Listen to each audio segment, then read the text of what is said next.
பொன்னன் வந்து கண்டுபிடிச்சிட்டான்ல. சரியா, கதை தொடரலாமா? ரெடி? சரி. இப்போ பாருங்க, பொன்னன் வந்து அந்த மயிலோட ரெக்கையை மட்டும் வச்சிருக்கிறான். அப்பா கிட்ட காட்டுறான். அப்பா திருடனை கண்டுபிடிச்சிட்டேன், யார் அது, ஒரு மயில் தான் அப்படின்னு சொல்றான்.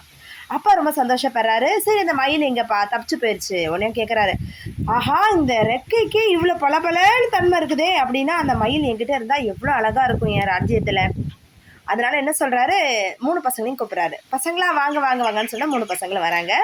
நீங்க எல்லாரும் போய் என்ன பண்ணுங்க, எந்த ஊர் எந்த நாடு போவீங்களோ எனக்கு தெரியாது, அந்த தங்க மயிலை கண்டுபிடிச்சி நம்மளோட அரசவைக்கு கூட்டு வரணும்னு சொல்றாரு. நம்ம கூட்டில் தான் இருக்கணும், அது போங்கன்னு சொல்லிட்டாரு.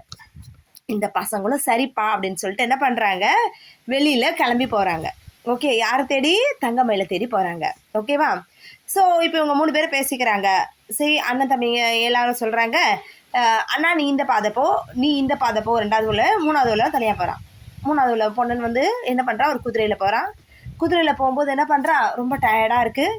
கொஞ்சம் நேரம் அந்த குதிரையெல்லாம் அங்கே சுற்றி சுற்றி சுற்றி சுற்றி என்ன பண்ணிட்டு இருக்கான், மேய விடுறான். சரியா, மேய விட்டுட்டு என்ன பண்ணுறான், கொஞ்சம் நேரம் ரெஸ்ட் எடுக்கலாம் அப்படின்னு சொல்லி களைப்பாடுறான். கொஞ்ச நேரத்தில் பார்த்தா ஒரு இடத்துல பார்த்தா எலும்பு கூடு மட்டும் இருக்கு, குதிரை எலும்பு. இது பார்த்தோன்னே அவனுக்கு அதிர்ச்சி ஆயிடுச்சு. என்னடா இது, என் குதிரைக்கு என்ன ஆச்சோ தெரியலையே, குதிரை செத்து போச்சு போல இருக்கேன்னு அழுறான். இப்போ நான் எப்படி தங்க மேலே தேடுவேன், இப்போ என்னுடைய குதிரையை நான் பறி கொடுத்தனே, நான் தூங்கிட்டேன், என்னோட குதிரையை பாதுகாக்க மறந்துட்டேன்னு அழுறான். இதை பார்த்தோன்னே அந்த பக்கமாக ஒரு ஓநாய் வருது. உடனே சொல்லுது, என்ன அப்படின்னு கேட்குது. என்ன இளவரசே, எதற்காக அழுகிறீர்கள், உங்களுக்கு என்ன உதவி வேணும் என்னிடத்துலன்னு கேட்குது. அப்போ சொல்கிறாரு, நான் ஒரு குதிரையோட வந்தேன், எங்கள் அப்பா இந்த மாதிரி தங்க மயில் கேட்டாங்க. சரியா, இப்போ வந்து அந்த குதிரை, என்னுடைய மயில் வந்து என்னோட குதிரை வந்து இப்போ இறந்து போச்சு, எனக்கு ஏதாவது உதவி செய்ய முடியுமா அப்படின்னு உடனே சொல்லுது. இளவரசே, இதுக்காக அழுறீங்க, என்னை முதல்ல மன்னிப்பீங்களா அப்படின்னு கேட்குது. என்னப்பா அப்படின்னு சொன்னோன்னே, எனக்கு ரொம்ப பசியாக இருந்தது, ஒருவேளை நீங்கள் ஏன் கண்ணில் மாட்டிருந்தீங்கன்னா உங்களை நான் கடிச்சு சாப்பிட்ருப்பேன், நீங்கள் எஸ்கேப் ஆகிட்டீங்க, நான் என்ன பண்ணிட்டேன், இந்த குதிரையை சாப்பிட்டுட்டேன்.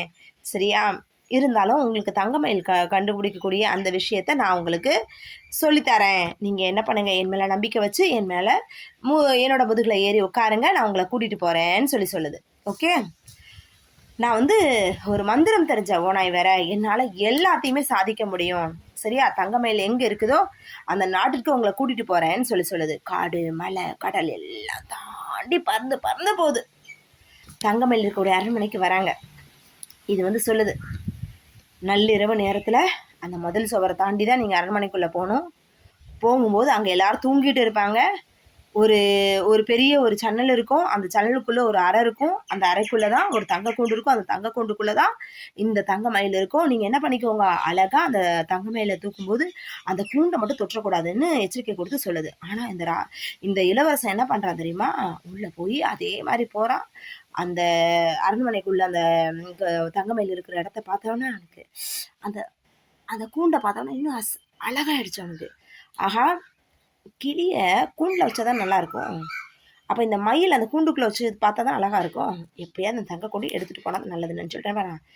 அதை போய் தொட்டோன்னே என்ன பண்ணுச்சு, வீன் கத்துது. கத்துன உடனே திருடன் கூப்பிட்டு என்ன பண்ணாங்க, மொத்த பேரும் சொல்லிட்டாங்க. யாரும் கேட்டோன்னே சொல்கிறான், நான் இந்த நாட்டை சார்ந்த இளவரசன், எங்கள் அப்பா வந்து இது மாதிரி தங்க மயிலுக்கு சொல்லியிருந்தாங்க, அதுக்காக நான் வந்தேன்.